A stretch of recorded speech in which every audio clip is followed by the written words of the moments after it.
Yeah, what's up? How we doing? No Tiki today. He'll be back soon. Let's just cut to the chase. I'm a solutions guy. When we come on the radio after our team loses, we may bitch, we may yell, we may scream, but I like to eventually just at least present the solutions to a problem instead of whining and complaining. And not to say I don't whine and complain, but I'd like to come here and say, okay, this sucks, but this is what this team should do. And the New York Yankees are really testing me, and they're testing all of us, because I cannot sit here on Tuesday afternoon and sugarcoat the crap we saw last night, or the crap we saw on Sunday, or the crap we saw on Saturday, and Friday I don't even know how to describe. So the Yankees are a mess right now. It's just what they are. They are in danger of falling out of a playoff spot. And last night, after I finished consuming the game, I started to think. I said, okay, what's my solution? Instead of just fanning the flames like a good troll, I want to offer a solution. And the only solution, I don't know what their record says. I do. I think they have the talent of a team that should win in the high 90s. And so I watch this every night. I watch bullpen mismanagement. I watch bad defense. I watch head-up-your-ass baseball. And I've watched the Jazz play over and over again. The more I've watched it, the more angry I get. Yeah. And so the only solution I can offer you to the Yankee fans out there is the thing that you would scream at 2 a.m. when calling up Big Mac. And that is, they got to fire the manager. And Aaron, if you're listening, it ain't personal, bro. It's business. Because firing the manager sparks teams. I can sit here all day and list examples of it. So tell me where I'm wrong, Yankee fans. I'm here to offer solutions, and the only solution I can come up with at this point on August 5th is that they got to try something different with this skipper. I can't believe I'm going to disagree with you, because Boone is testing my patience too, Evan. This team is beyond needing a simple spark. Calling up Brad Ausmus or whatever you're going to do from the bench and managing this team, the same problems will continue to exist. How do you know that? How do I know that? Because the reason for these problems is so beyond the manager and so organizational. First of all, let me throw this question at you. When we hear Aaron Boone speak postgame, or, we heard him on earlier with Talking Yanks, do you even think you're hearing the real Aaron Boone? Because the real Aaron Boone that I think is a baseball man is the one that kicks dirt, yells savages in the box, and does all that. I think Aaron Boone, unfortunately, as much as he'll never admit this, and it sounds depressing, he is a messenger boy for the Yankee organization. Unfortunately. And the message to that Yankee team and that Yankee roster is that if somebody messes up, F's up multiple times, nothing matters, nothing gets held in accountable fashion. Anthony Volpe is the prime example of this. How could Aaron Boone bench Jazz Chisholm when Anthony Volpe is allowed to start every single day and not be sent down when he throws balls in the dirt, leads the league in errors, has those prolonged slumps? How could he then do the same to Jazz Chisholm when they don't allow him to send an Anthony Volpe down? This is an organizational issue, and Aaron Boone has to answer and send the message the organization wants, and the next guy that Brian Cashman allows to manage this team is going to be given the same marching orders, hence but Shaun, nothing will change. Even if you're right, because Brad Ausmus, and I mentioned his name and you mentioned his name, and you're right to mention his name. If they're going to fire the manager, he's the next manager. He's managed before. He has experience. It's an easy, and that's what happens. When you fire a manager midseason, most of the time, you're just promoting a bench coach. So I get that, and I think that's the right answer. See Rob Thompson. It does it exactly. It's not that Brad Ausmus would be different. It's not that someone needs to scream and yell. It's that this team is in quicksand right now, and I think the only thing that could potentially spark them is that kind of major change. It's not that I think the manager is going to be different. It's that maybe that change, maybe even King Aaron Judge, I struggled to get it out, who returns today, maybe even he would be shook by a move like that. That maybe even veterans would be shook by a move like that. So it's not about saying it's going to be different in terms of style. It's about saying that maybe this team, which I think, and maybe some Yankee fans disagree, I think this roster is a lot better than their record.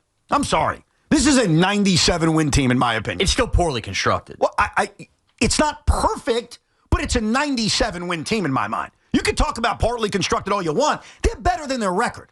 They're better than the way they played. You want to tell me you have an issue that Giancarlo can only DH and now King Judge has to come back and only DH and you don't like the construction of that? We can debate it all day. I didn't say they're the 98 Yankees. I said they're better than this. And when you are underachieving, you have to try something. So don't misinterpret my try something with Brad Ausmus's magic. It's more, what else are you going to try? They've tried lineup changes. They've tried adding to this bullpen, which I think is stacked right now. They've tried all sorts of different things. And the only thing I have left, just as an IBO here, is let me try to change the manager. Because I saw the Phillies do it.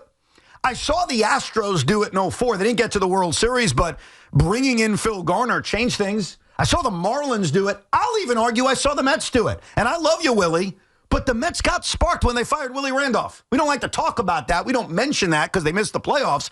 They got sparked. And it wasn't necessarily because Jerry Manuel was different. It wasn't necessarily that Rob Thompson was different. Sometimes a change can shake things up. And I'm struggling to find any other kind of change that the Yankees can execute besides this. All right, so spark is a key word that you bring up there. It'll spark the team. Are the Yankees still scoring runs more often than not? Sometimes. Okay. Sometimes they are. Like, you know what? The reason I give you a convoluted answer is they lost last night. They did nothing in the last 7 innings offensively. Still five, five runs with that pitching, you should win a baseball game. That's fine. They blew the game. But you just said something about their offense. I would tell you from the 5th inning on, their offense was dormant. Saturday what about was Sunday? awful. What about Saturday? Yeah. No, yes, they scored enough runs on Friday, but they're losing in all sorts of different ways. So you want to cite the offense, the pitching, the bullpen? I'll pick every game in which they find a new way to lose. All right. The reasons they lose this game overwhelming, though, is because they don't play crisp baseball. That base running error by Jazz is one of like 15 moments this year that have happened on the base paths. Heck, it goes back to last year, Sterling running the bases like drunks. Yeah. This has existed time and time again. Now, you want to say that's Boone? I think they should practice more fundamentals. That's fine. Anybody who's within that team, Ausmus or not, I don't think firing Boone makes that team stop making those mistakes. As far as some of the pitching decisions go, Aaron Boone putting Devin Williams in the closer role and knowing that he's the 4th best closer on his own team, I think is organizational. Sean, you're getting lost in the weeds. No, I'm not. These are the reasons they lose. No. It comes from the top. Yeah, Until you fire Brian Cashman, no spark is going to happen. I don't necessarily agree with that. Okay. You think anyone in that locker room cares about the general manager?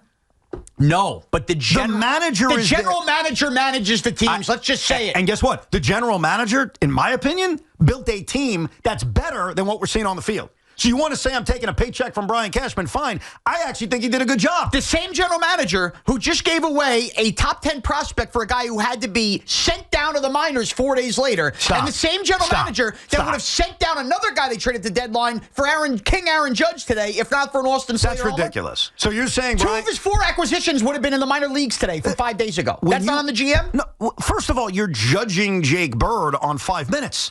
They got him partially because he's under team control next year. Think about Huascar Brazoban last year with the Mets. Well, but the problem is, you get me in the weeds on this. Because it's not about the weeds of last night's individual move or what happened over the weekend. It's they have been in a malaise since June 13th. Okay? Boy, do I know it. I understand. And you know what started on June 13th, this malaise for both the Yankees and the Mets? Tiki being out and me and Sean debating who's the better team in New York, the Mets or the Yankees. Oh, God. That's when the malaise started. I keep forgetting that we did that. But you got to forget the individual moves. It's the grander picture. He's been here since 2018. While they've had success, like going to the World Series last year, there seems to be this common issue with the lack of fundamentals and the smartness that they play. And so what I'm telling you on August 5th isn't that Brad Ausmus is perfect or even Brian Cashman's perfect. It's if you don't want to fire the manager because it doesn't fix anything, what would you do?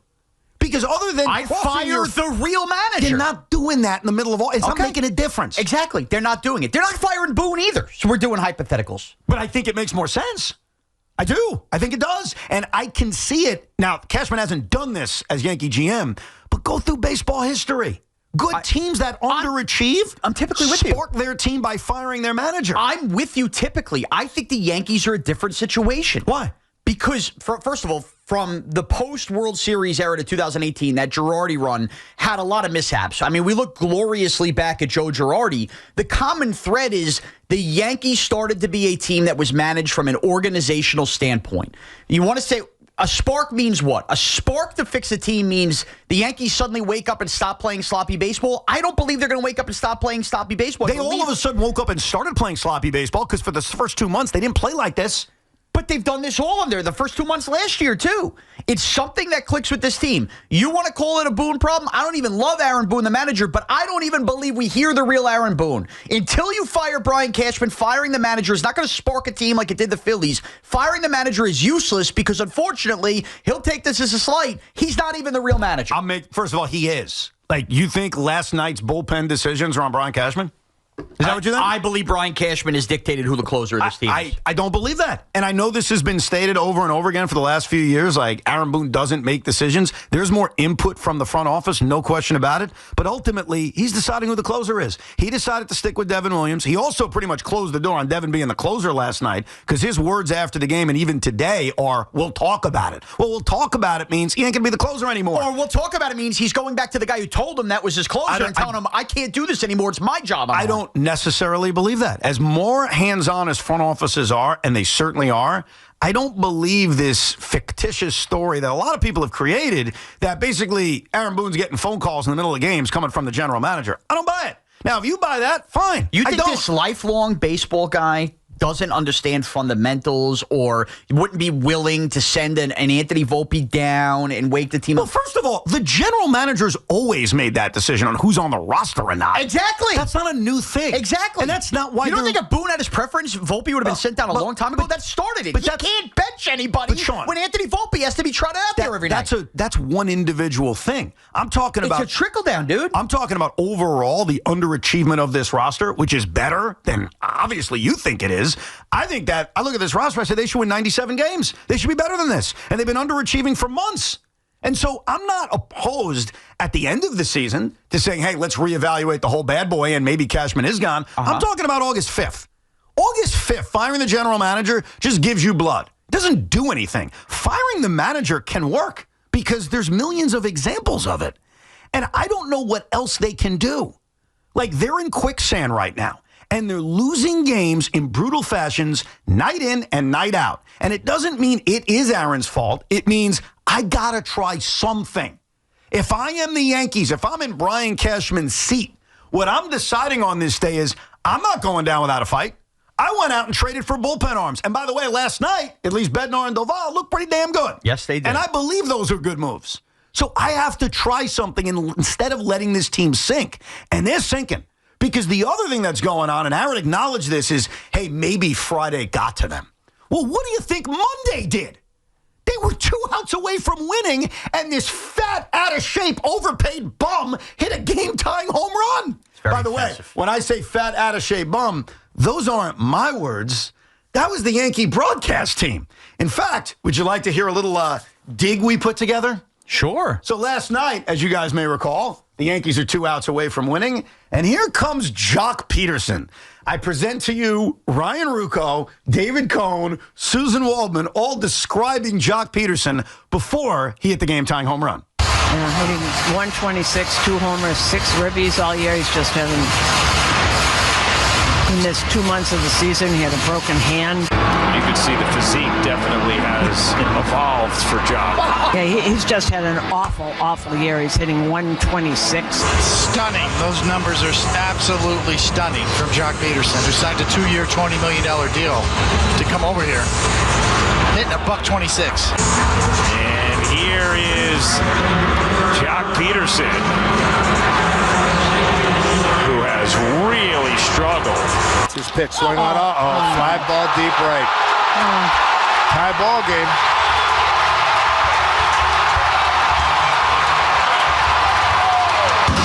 Joc Pederson with a home run ties it at 5-5.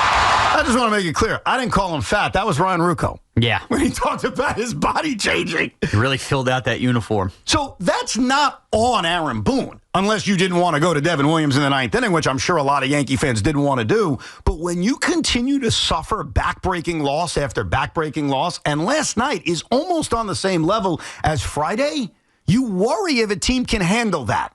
So what are you going to do other than whine about your general manager? My answer is I got to shake it up. And I like Aaron, and I don't think he's the problem. But on August 5th, when my team is in quicksand, you got two choices. You can be a spectator and say, fingers crossed, or you can do something about it. And I don't like it. It's not fun coming on the radio suggesting this, but I'm being real to you because you've known me for a couple of years, more than that. Yeah. I'm not one to just say, fire the coach, fire the manager. I don't do it. Loogie, I don't do that. But I'm trying to give you an answer on August 5th. Now, you don't want an answer. We could all just sit here and bitch for 4 hours. No. We can just do that, and it offers no solution. I'm giving you a solution that for some reason, your eyes are so bloodthirsty for Cashman that you can't even think about, well, what does it now? I just disagree with the fact that firing Brian Cashman wouldn't do anything for the team on August 5th. I think a room full of guys who were acquired by that general manager who the owner is saying is no longer worthy enough, who's been here for years, sends a message, and also maybe allows Aaron Boone to manage the way he wants to manage. That whole thing, like, you really think he's not being allowed to manage? He's managing. I think there are certain things he's allowed to do, certain things he's not. I think the idea that on Thursday when they make those acquisitions and we find out after the game Friday that none of those relievers went to sleep before they were thrown into that game and all stunk. I think that he was given his marching orders. We got to show off our new pieces. Got to show off our new pieces. Oh, stop. And they imploded. No, it wasn't show off new pieces. It was, I got these new pieces. Let's try to win a game. Try to win a game. None of them slept. And he went to all three. Oh, come on. Now, that's a complaint? It was what happened. I understand. That is what happened. Sean, that's baseball. He was told to pitch these guys on no sleep. And they lost the game. That game's on Brian Cashman. No, it's not. Yes, it is. That's what happened. That's not even an opinion. That's literally what happened. Guys don't sleep. It's baseball. There's travel. Brian Cashman supplied Aaron Boone with talent, a much better bullpen. We saw glimpses of that yesterday. They didn't execute. Don't put that on Brian Cashman. You don't even have to put that on Aaron Boone. I'm not picking one move to pile on Boone with. I can find him, like letting Austin Wells hit and not using Ben Rice. Like, I can find moves. What kind of message does it send to a locker room to bench a guy for forgetting how many outs Austin Wells, getting caught like Jazz, when the entire organization has coddled Anthony Volpe and that home run was looking like, can't believe this guy's not in Scranton right now. Because there's a big difference between ineffective play and having your head up your ass. There's a huge difference. Oh, I'm sorry. Has Volpe's head not been up you-know-what in a long time? Defensive miscues are far different. He leads the league in errors. I understand. It's not the same as base running gaffes. It's not the same as forgetting how many outs there are. It's just not. Look, What do you want to do then? Because your only alternative... I think firing Cashman wakes him up. It's not doing any of firing your general manager in August. Firing the manager... Right after he made a bunch of good trades, in my opinion. Good trades. He had 2 of the 4 basically headed for Scranton today. How did David Bednar look last night? Bednar looked great. How did Camilo Duvall look last night? Duvall looked great. Okay, I think the Yankees have a stacked bullpen, despite Devin Williams' issues recently. In fact, they could afford to live with Devin Williams being buried because their bullpen is so good now. So you putting that on Cashman's ridiculous. He could have traded Devin Williams and took that decision out of Aaron Boone's hands. Didn't do that. Not fair. Not fair. No, because we've all been saying it. Their best option was for him to still be here. Oh, what a great option, Evan. 5 runs in his last 6 outings. He guy stinks. He's struggling. Pete Alonso broke him. He stinks. We'll get to your calls next. 888-808-1019, the toll-free number. The Met issues as well, as they gave you tease last night. They came back and then they blew it. We've got a brand new edition of Posted and Toasted, and there's something that really pisses me off, and someone on this staff did this. They like to create Evan Roberts' opinions without asking me what my opinion is. We'll address that a little bit later on. All live from the Town Fair Tire Studios, powered by Town Fair Tire. Nobody beats Town Fair Tire. Nobody.